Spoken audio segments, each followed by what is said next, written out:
The policeman stopped the boy just because of the color of his skin, and laughed when he heard what his father did for a living. He said, "My dad is in the special forces," the officer laughed. But the very next day, this dad headed a federal investigation. Post in the comments, where are you watching from?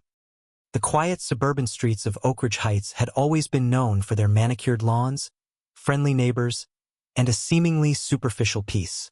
But that peace was shattered one fateful night when a brutal murder rocked the community.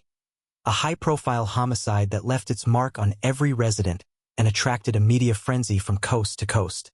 In the aftermath of that blood-stained incident, the police were forced to launch a massive investigation, one that would soon reveal deep-seated prejudices and the flaws within a system meant to protect all citizens. In the early hours of the following morning, as a chilling mist still clung to the sidewalks, law enforcement swept through the area.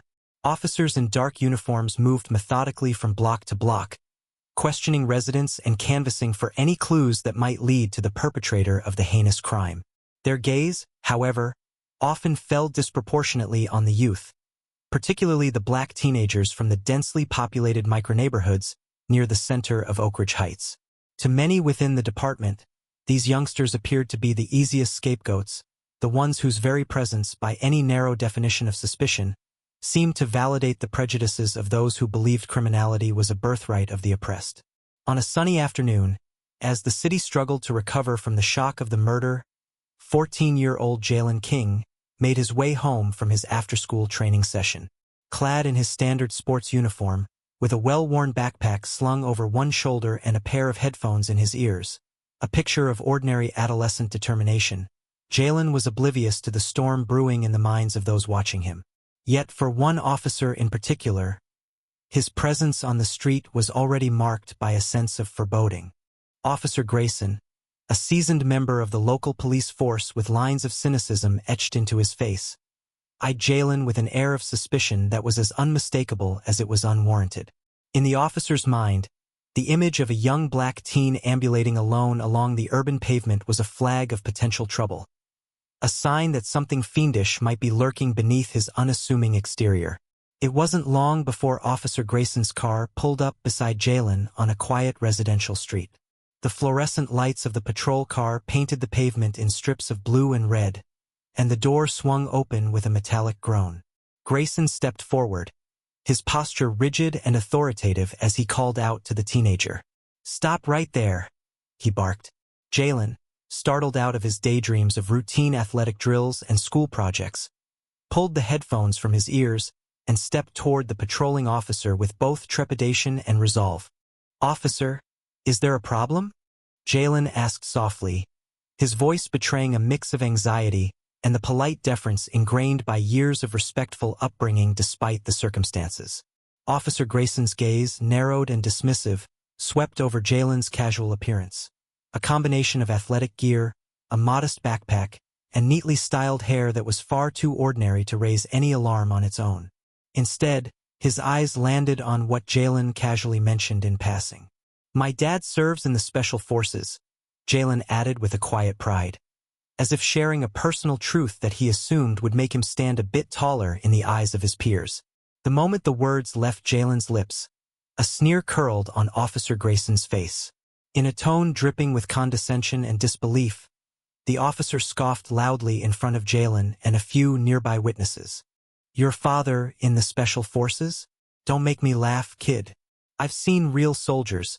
What you're talking about isn't going to get you anywhere," Grayson jeered, his voice echoing down the quiet street like a cruel punch. His tone was not one of genuine inquiry but of derision, as if a teenage boy's attempt at pride was a pitiful, laughable fable. Jalen's face flushed crimson, and the world around him seemed to slow. The sneer of the officer, recorded by a nearby bystander's smartphone, quickly circulated among those who already harbored hardened opinions about kids from his neighborhood. In that crushing moment, what should have been an innocuous fact, nothing more than a statement of family pride, was twisted into an instrument of humiliation. The officer's callous laugh carried far beyond the immediate episode, imprinting itself in the consciousness of the community and reinforcing an already toxic stereotype that the black youth of Oakridge Heights were inherently suspect, undeserving of the same respect as their white counterparts. As the patrol car's door shut with a definitive clack, Jalen stood silently in the middle of the street. His eyes, moist with unshed tears of humiliation, reflected a deep-seated sorrow rather than outright anger. He did nothing to escalate the confrontation. Instead, he lowered his gaze, shoulders slumped as if he were carrying not just the weight of his own feelings, but the accumulated prejudice of an entire system. The incident, although brief, was seared into his memory. A constant reminder that in a world obsessed with appearances, even a simple declaration of pride in one's parent could be used as ammunition against him. Within the days that followed, the ripples of that encounter extended far beyond the immediate vicinity of the stop. The local police department, already under scrutiny for its handling of the murder investigation in Oakridge Heights, had now inadvertently spotlighted its own internal biases.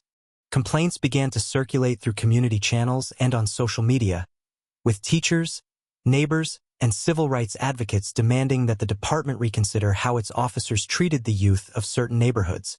Yet, for all the public outcry, many within the force remained entrenched in their preconceptions, unwilling to see that a boy's pride in his father had been misconstrued as a mark of diminished credibility. While Officer Grayson's mockery had momentarily tainted the image of the local law enforcement in the eyes of the community, an unforeseen twist awaited them just hours later. A twist that would challenge not only their personal biases but the very structure of the investigative system itself. Early the next morning, as the city still grappled with the aftermath of a shocking murder, a series of photographs began circulating among police precincts and federal agencies alike. The pictures featured a dignified man in formal attire, his eyes steely and determined, his posture exuding a mix of restrained authority and unmistakable resolve. This was Isaiah King, a high-ranking man from the Special Forces with an illustrious combat record, whose calm presence and reputation for integrity had earned him accolades in circles where true valor was celebrated, and whose connection to Jalen King would soon be revealed. For Officer Grayson, the sight of Isaiah King's photograph posted on a bulletin board by the federal team was like a punch to the gut. The man in the picture was none other than the father he had so arrogantly dismissed the previous afternoon. Now, not only was he the leader of a newly deployed investigation task force handling the high-profile murder case in Oakridge Heights, but he was also the very embodiment of the truth that had been so callously ridiculed just a day before. As the federal team began to assume control of the investigation, the winds of change began to blow through Oakridge Heights. The focus of the inquiry would no longer revolve solely around the preconceived notions and racial biases that had plagued the local police department. A new era was dawning, one in which the truth could only be uncovered by those who respected the dignity of every individual, regardless of their background. And in that moment, the quiet promise of systemic change began to take root. The biting chill of an early autumn afternoon accompanied Jalen King as he made his way home from his training session. The rhythmic thud of his sneakers on the cracked pavement was punctuated by the rapid beating of his heart, a sound that echoed with a mix of determination and quiet hurt. Although his appearance was the picture of an ordinary, hard-working teen, neatly trimmed hair, a faded sports jersey, and a backpack sagging slightly from the weight of schoolbooks and gym gear, the earlier encounter with Officer Grayson had left a mark deeper than skin. His tall, slender figure slumped slightly with a burden that no one his age should have to carry. Walking along the familiar streets of his neighborhood, Jalen's mind replayed the incident over and over. He could still hear the scoffing laugh that had wounded him and the dismissive tone that said his pride in his father's service was nothing more than a tall tale. "Your father in the Special Forces? Don't make me laugh," Officer Grayson had sneered, his voice layered with contempt. The memory stung sharper than the chill in the air. Every step home felt like a journey between two worlds, one paved with the rough stone of societal judgment, and the other lit by the quiet, enduring hope instilled by his family. At the end of his route stood a modest, two-story home with a worn porch swing, a refuge that had always offered solace. When the heavy door swung open, his mother, Marissa King, greeted him with a gentle smile that belied the worry in her eyes. Her calm presence and soft-spoken warmth were a stark contrast to the scraping injustice of the morning. "Jalen, my son, how was your day?" she asked as she stepped forward, wrapping her arms around him in a tender embrace that promised safety from a world quick to judge. The comfort of home worked its quiet magic. Though Jalen did not share the details of what had happened on the street, the flicker of pain in his eyes did not escape her notice. They sat together at the worn wooden dining table, where the smell of freshly baked bread and simmering stew enveloped the room, a scent reminiscent of better times. In the background, soft instrumental music played, further softening the atmosphere. Her gentle questioning was meant to draw out his feelings, to give him a space to relive his truth in his own time. "You know," she said softly, "your father once told me that no matter what the world may throw at you, never let it strip away your pride or your truth. He believed that honor was born out of integrity, not the fleeting opinions of others." Her words were a balm to Jalen's bruised spirit. For a moment, his mind slipped away from the cruelty he had encountered. A flashback unfurled.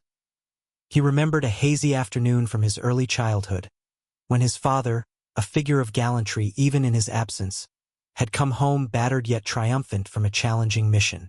Although young, Jalen had sensed something extraordinary about the man who had gently ruffled his hair, assuring him with a deep, measured voice that courage and honor light our darkest paths.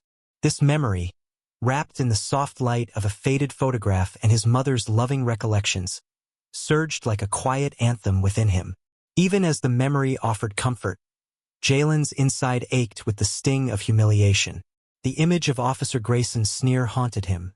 The idea that his father's service, a legacy of bravery and unyielding duty, was reduced to the bumbling laughter of one man. He thought back to the lessons his father had imparted, not in grandiose declarations but in measured acts of duty and unspoken sacrifice. His father's words, spoken in hushed tones during long nights of strategy and silent patriotism, had always taught him that a man's honor and the causes he served were not measured by outward appearances or the level of recognition they earned, but by the truth of their purpose.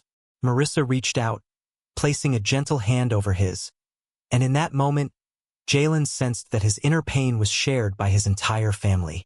She recalled the long hours at the barracks when his father had been away, and the whispered hope that one day his service would be acknowledged by those who mattered. "They may laugh, my son," she reminded him softly, "but your father's strength, his honor, is a shield that protects not only our family but all who believe in truth. Do not let the ignorance of others dim that light." As the evening deepened, a quiet determination began to well within Jalen, fanning a spark of defiance. Though the encounter with Officer Grayson had cut deep, he resolved silently that he would not let derision define his sense of self. Somewhere in the back of his mind, a hopeful thought emerged, that his story was far from over, that the very next day might carry with it a twist that would rewrite the narrative of that cruel encounter. For, unbeknownst to him at that moment, far up the chain of command, an event was already being set into motion which would change everything. News buzzed silently through the precincts, a whisper that a new federal task force was arriving to take over a major investigation. And at the heart of that task force was a name that resonated with familiar strength: Isaiah King. The rumor was that a man of unparalleled courage and distinguished service in the Special Forces was stepping into the spotlight of the investigation into the high-profile homicide that had rocked the suburb. The ironic twist, which had not yet reached Jalen's ears, was that Isaiah King was none other than the man whose legacy he had proudly carried in his heart, the man he had always known only as Dad, though the details had been clouded with secrecy and duty. As Marissa finished preparing a simple meal, she told Jalen gently, "Sometimes, the truth reveals itself in ways we least expect. Hold on to what you know is right, for soon you may see that those who ridicule our truths can be humbled by the light of their own deeds." Her eyes shone with a quiet intensity, one that promised that tomorrow would bring clarity, and perhaps the vindication he so deeply craved. With that, Jalen understood that his struggle was not merely personal. It was part of a much larger, unfolding tale of resilience and accountability, a story that would soon overturn the prejudiced assumptions of those in power, forcing them to reckon with the strength of dignity and truth. And as he lay in bed that night, the image of his father, steady, courageous, and unwavering, mingled with the promise of impending change, forging in him a resolve to one day stand tall against the forces that sought to belittle his heritage. In the days following the unsettling encounter with Officer Grayson, the investigation into the brutal murder in Oakridge Heights progressed in fits and starts. The local police force, already beleaguered by accusations of racial bias and procedural mismanagement, struggled to piece together evidence from a crime scene that had stunned an entire community. Despite an intensive search of several neighborhoods and repeated canvassing of the area, the detectives found themselves mired in red tape and half-truths.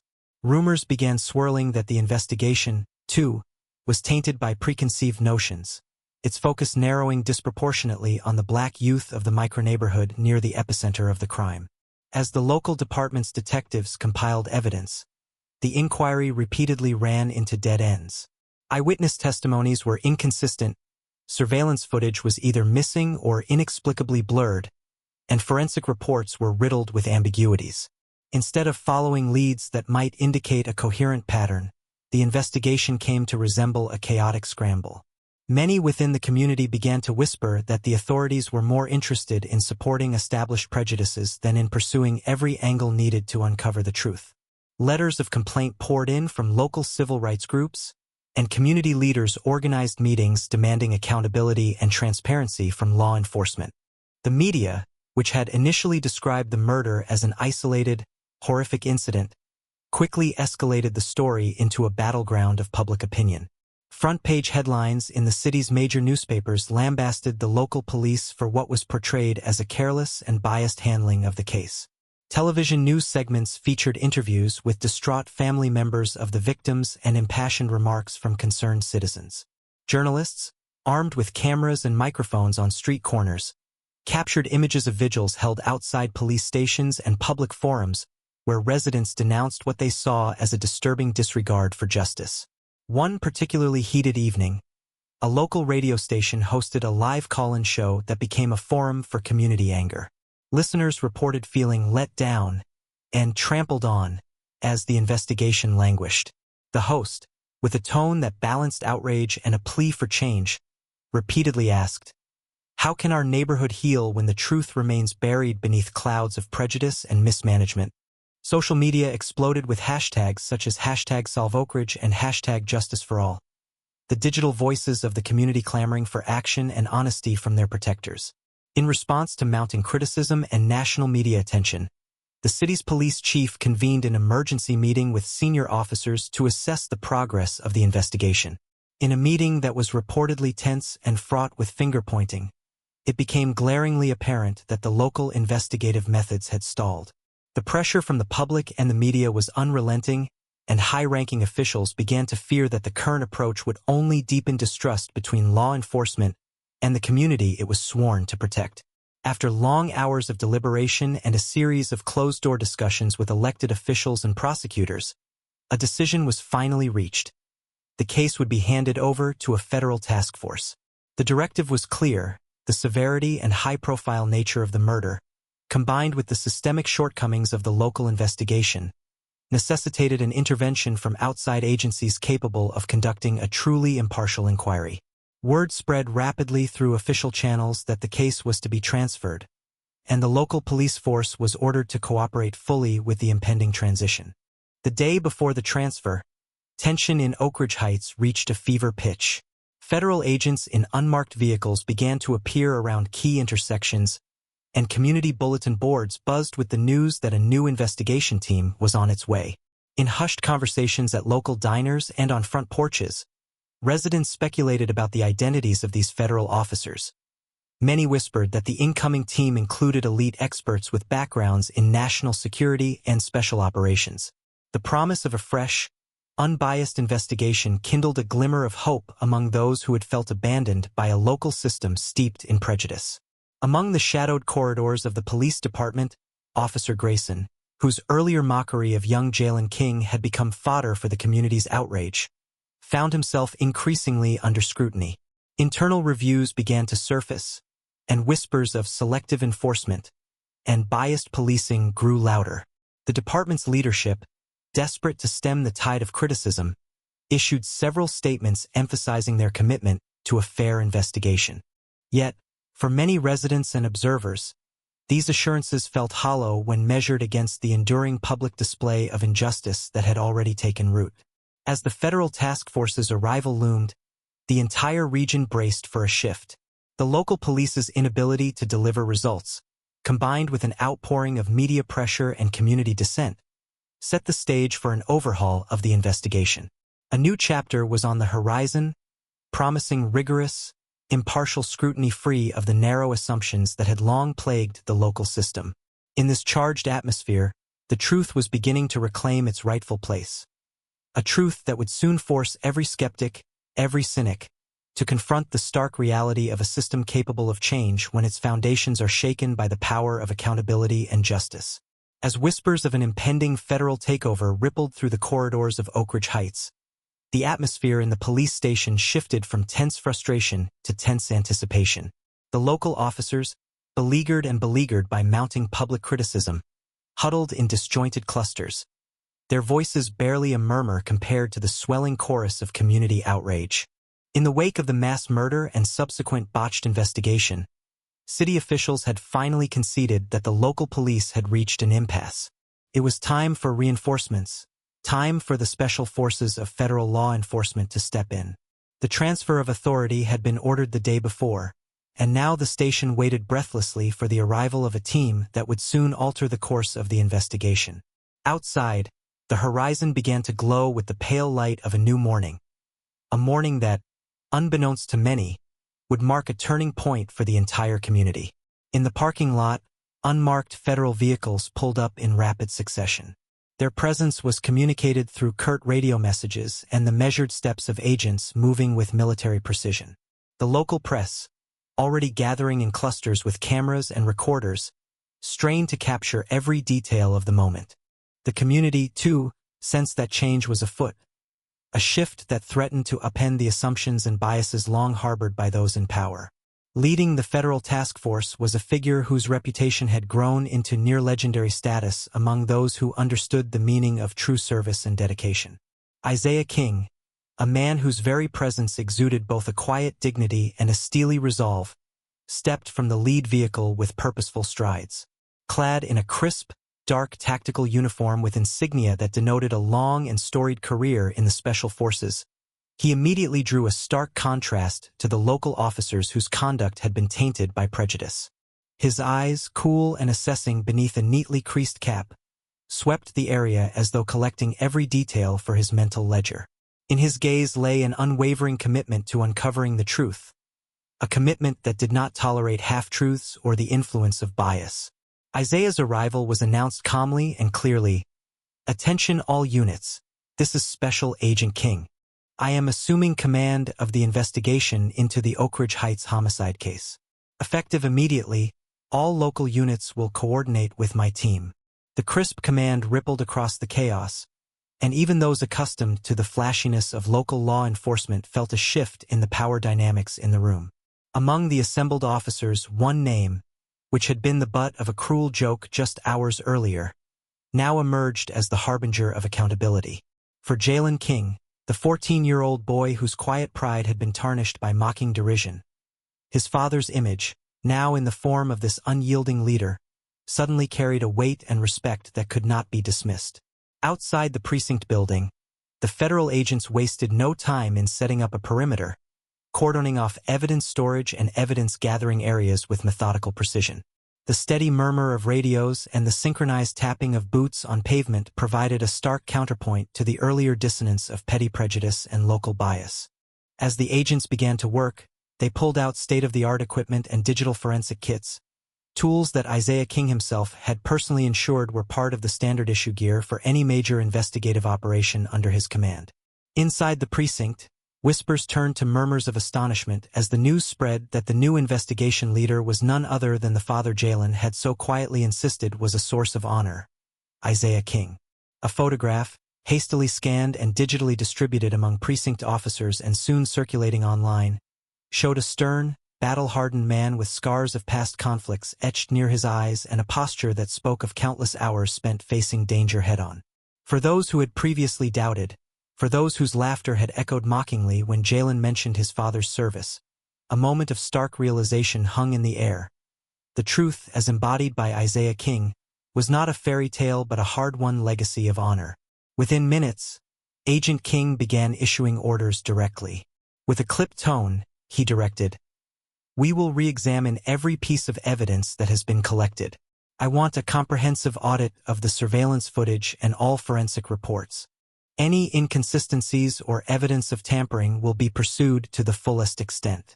We are here not only to solve a murder, but to restore the integrity of our investigative process." His words, delivered with the force of a veteran who had seen corruption and betrayal at the highest levels, reverberated throughout the room. It was clear to everyone present that this was not a routine handover. The federal team, led by Isaiah King, was here to bring about systemic renewal. Officer Grayson, who had earlier ridiculed Jalen with a snide remark, now found his confidence shaken as he caught sight of Isaiah King's stern gaze and authoritative bearing. The whispers of his earlier contempt faded into a heavy silence, as he recognized that the system he had once represented was now being held to a higher standard by a man who demanded accountability and respect irrespective of race, background, or previous missteps. In that moment, Grayson realized that his previous conduct was not just unprofessional. It was emblematic of a prejudiced system that could no longer hide behind outdated stereotypes. As Isaiah King moved into the center of the investigation room, he began briefing the assembled local officers and federal agents. His concise, measured language lent an air of no-nonsense urgency to the proceedings. "We are here to follow the evidence wherever it leads. I expect full cooperation from everyone on this case. Any deviation from proper procedure, any attempt to cover up or manipulate evidence, will be met with immediate action. This is not about personal pride. It is about ensuring that justice is served and that our community can move forward with integrity." His voice, steady and resolute, left no room for misunderstanding. The days of half-hearted investigations and prejudicial shortcuts were over. The transition was swift and decisive. Within hours, the federal team, under Isaiah King's command, began to re-interview key witnesses, reanalyze forensic data, and meticulously comb through digital records related to the murder. The energy in the precinct shifted palpably from defensive stagnation to proactive diligence. The investigation, which until then had been hampered by local bias and a focus on the easy targets, was now steering toward a methodical uncovering of every hidden detail of the case. The community of Oakridge Heights, once braced for an endless string of unanswered questions and unjust assumptions, now sensed that change was imminent. A change led by a man who embodied the principles Jalen's family had always held dear. In that charged moment, as the federal agents set about their work with an almost surgical precision, the city began to witness the first true glimmers of justice. For Jalen King, the humiliation of a mocking officer had transformed into an emblem of hope as he realized that his father's legacy was now not only vindicated, but was actively reshaping the fabric of a flawed system. The laughter of yesterday had been replaced by an awe-inspired silence, a silence punctuated by the unwavering determination of a man who had dedicated his life to protecting the truth. And so the stage was set for the next phase of the investigation, a phase in which the hidden layers of deception would finally be peeled away by those who believed that true power lay not in derision, but in the relentless pursuit of justice. As the federal task force began its exhaustive reinterrogation of evidence and witnesses, the local officers found themselves under a microscope of accountability. Officer Grayson, once self-assured in his dismissive arrogance, now roamed the precinct halls with a heavy mind. Every day, as he passed through the corridors of Oakridge Heights Police Headquarters, his thoughts kept returning, not to the murder investigation alone, but to that fateful encounter with young Jalen King. The day when he had scoffed at the teenager's quiet claim that his father served in the Special Forces. That fleeting moment of mockery now reeled back with painful clarity. During a routine check of case files in his cluttered office, Grayson was handed a carefully annotated dossier. He opened it, and his eyes widened in disbelief as he read detailed notes on the federal investigation, including a section on the background of the new task force leader. There, prominent as ever, was Isaiah King, a name that sent a chill down his spine. Isaiah King was not just a high-ranking operator in the Special Forces. He was the man whose portrait had been circulating through department channels in recent hours. A photograph, rumored to be distributed via encrypted channels within the federal system, showcased a veteran with battle-worn features and a gaze that could freeze time. It was the same image that had appeared on every news outlet in connection with the takeover of the murder investigation. As Grayson's eyes traveled over the dossier, he discovered an annotation that made the punch hit him like a freight train. Jalen King, son of Special Forces Commander Isaiah King. The realization sharpened in his mind. The boy he had so carelessly mocked earlier was the progeny of a man who not only held higher security clearances but commanded respect in circles where real danger was confronted. Grayson's hands trembled slightly as he reread the passage, his earlier arrogance now transformed into bitter introspection. Every sneer from that day, every mocking tone, spilled back into his consciousness. How could he have underestimated a boy's claim? How had he dismissed the heartfelt pride of a child whose lineage now stood as a testament to honor and duty? In that cramped, fluorescent-lit office, Grayson felt his heart sink beneath a weight of self-disgust and regret.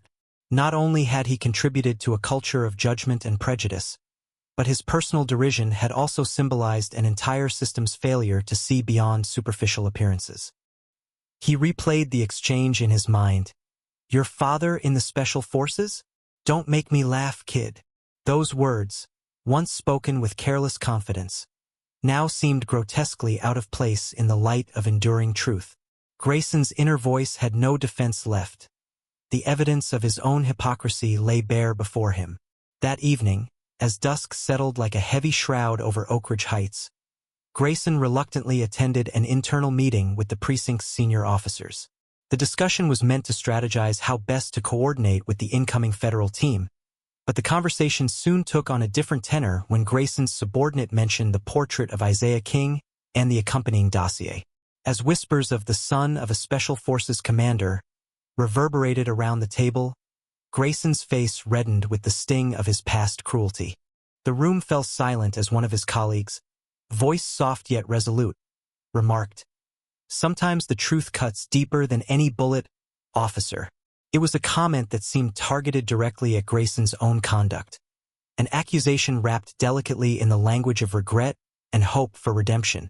In the days that followed, Grayson was compelled to confront his own behavior during a departmental internal review. Although he resisted private introspection at first, the mounting evidence of bias in prior investigations and the public outcry over inappropriate profiling eventually forced him into an uncomfortable session with a disciplinary panel.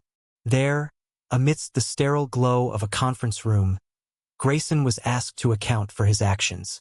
The memories of that callous laugh and his offhand remark to Jalen echoed in his testimony.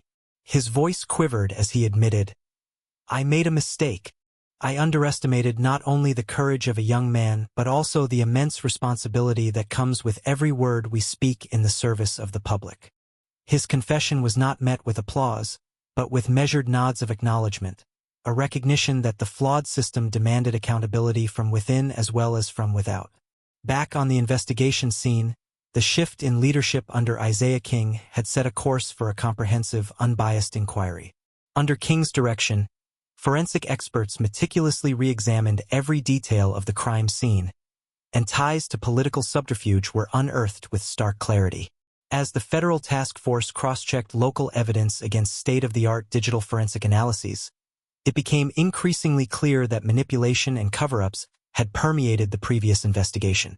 It was the work of those seeking to twist the narrative to justify sweeping measures, far removed from the truth of what had transpired in Oakridge Heights.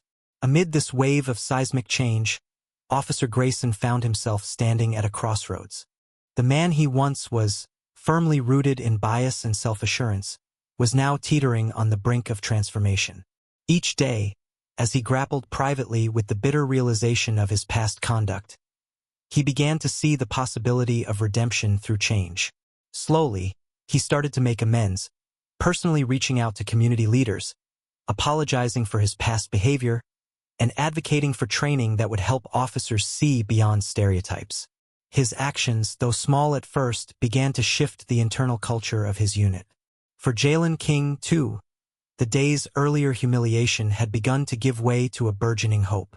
Although his heart still carried the pain of Officer Grayson's derision, he watched as the system, His father's legacy, now enshrined in the hands of Isaiah King, initiated a process that sought truth with unyielding rigor.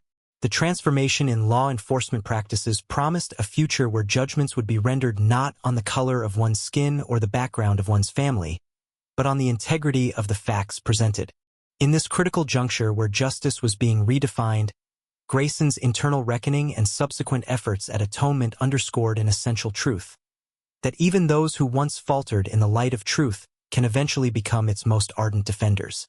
As he stood alone in his office long after the meeting, staring at the portrait of Isaiah King, more than just a reminder of his own folly, but a beacon of hope for a better, fairer system, Grayson silently vowed that, moving forward, he would dedicate himself to upholding the dignity of every person under his watch.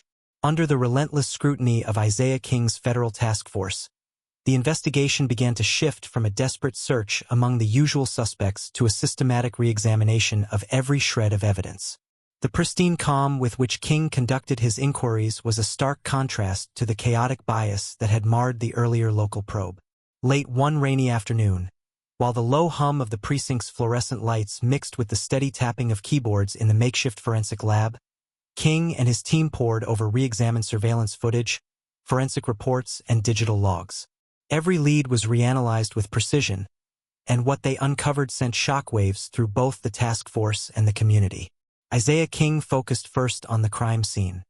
His seasoned eye noted small but significant details that had previously been dismissed in favor of expedient narratives. In a narrow alley behind a derelict warehouse, once thought to be an inconsequential part of the route leading away from the murder scene, a partially obscured set of footprints had been overlooked. With the help of cutting-edge digital enhancement software, King's forensic specialists were able to recover clear imprints of a boot tread distinctly different from those typically worn by local residents. The measured cadence of King's voice during the briefing later that evening made it clear: these prints were not random. They belonged to an individual well acquainted with combat training outside the realm of local street gangs.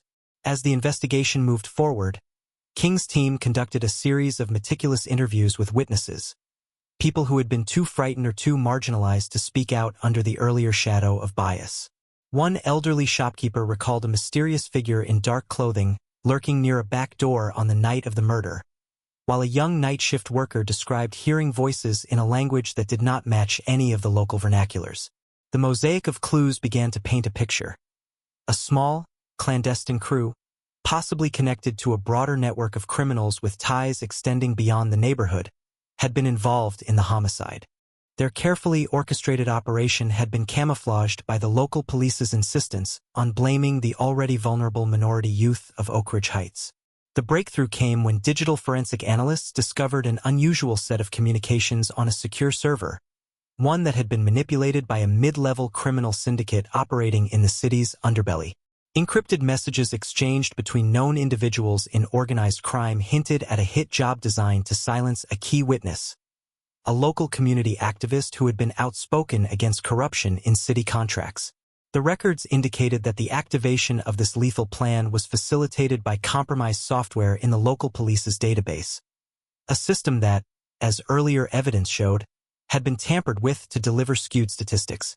It turned out that the murder was not a cold-blooded act of random violence, but a calculated move to serve a double purpose: to deflect attention from internal corruption and to intimidate a reform-minded voice in the neighborhood. King's discovery of these communications set off a chain reaction. Federal agents, using advanced data mining tools, cross-referenced telephone records, social media interactions, and bank statements. Their findings revealed that several mid-tier officials, previously shrouded in the comfortable anonymity of bureaucracy, had been collaborating with external criminal elements in a bid to manipulate the investigation.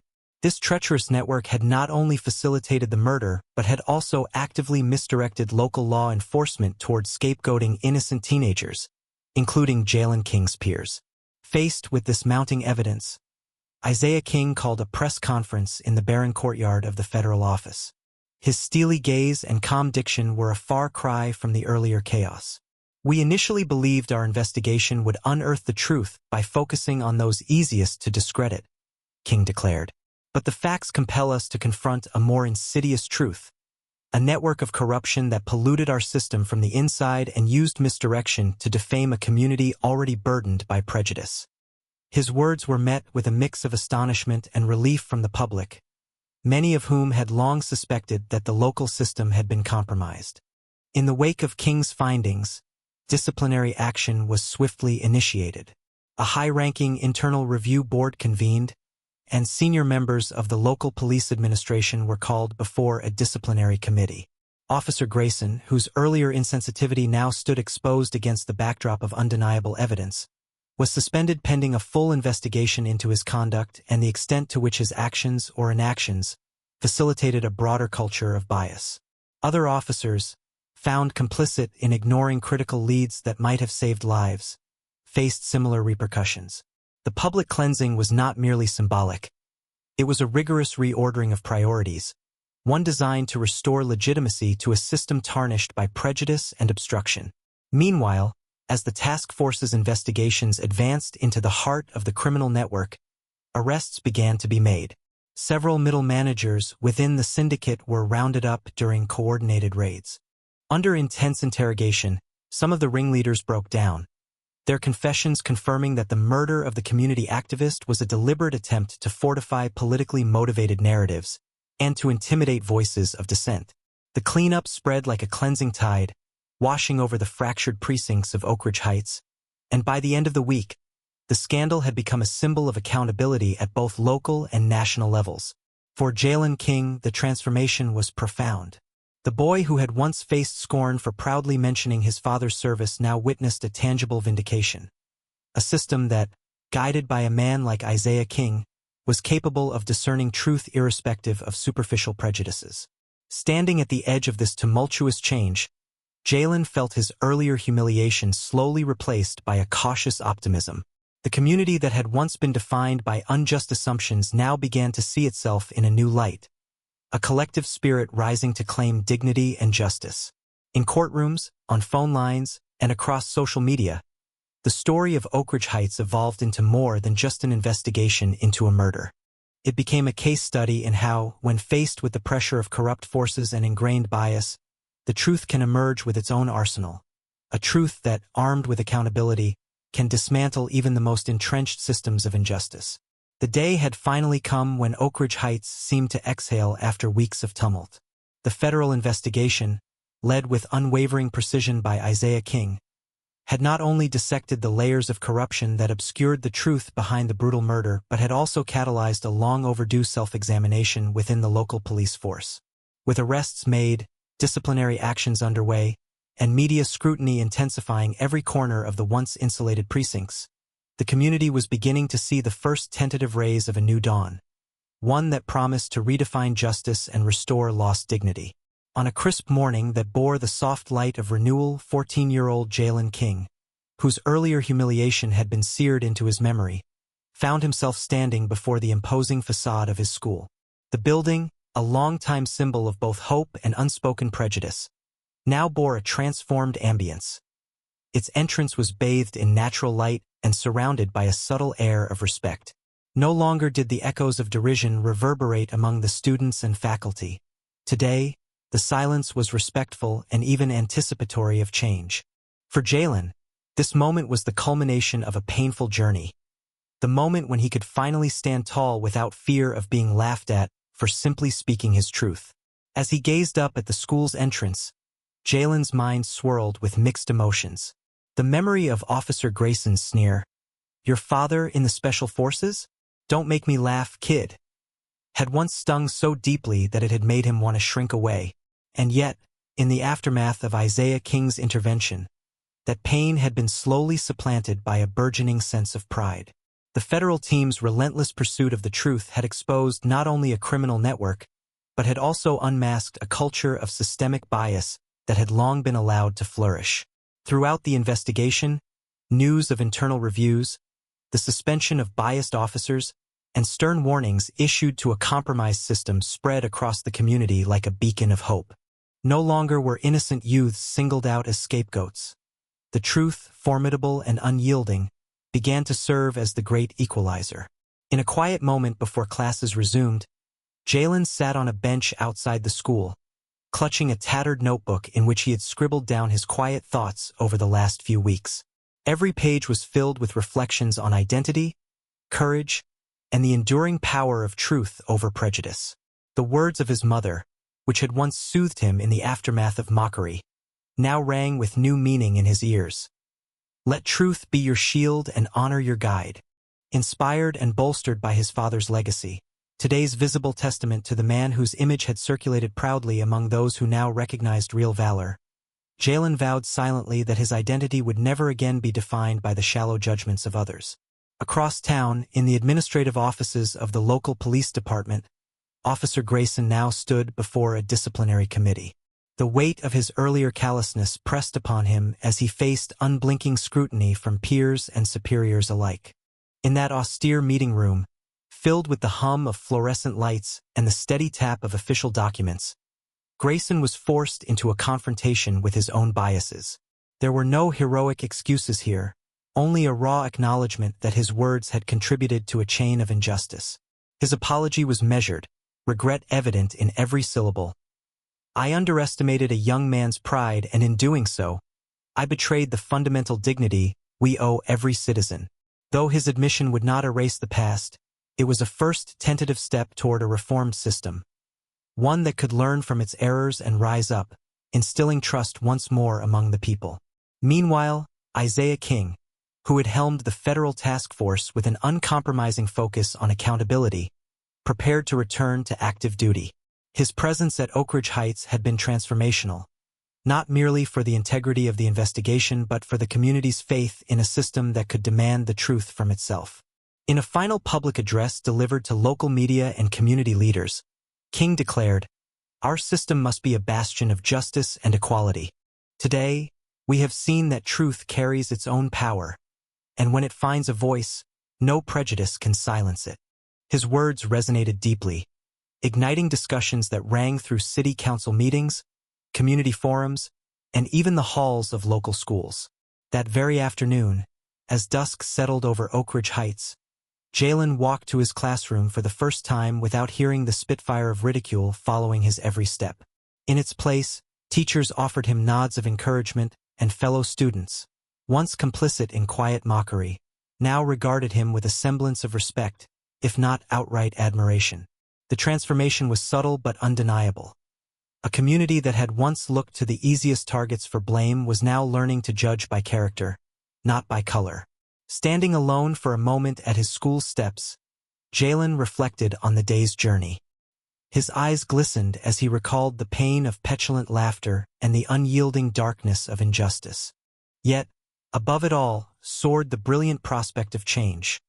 A future where dignity could not be marred by prejudice and where the truth, no matter how humbly spoken, could be its own weapon. It was a future his father had fought for, a future that now shone before him with the promise of reform and respect. They sought suspects among those easiest to break, but forgot that truth can wield its own weapon. Indeed, it may come in the form of a father. Subscribe to see more stories where dignity never betrays, even when under the crosshairs.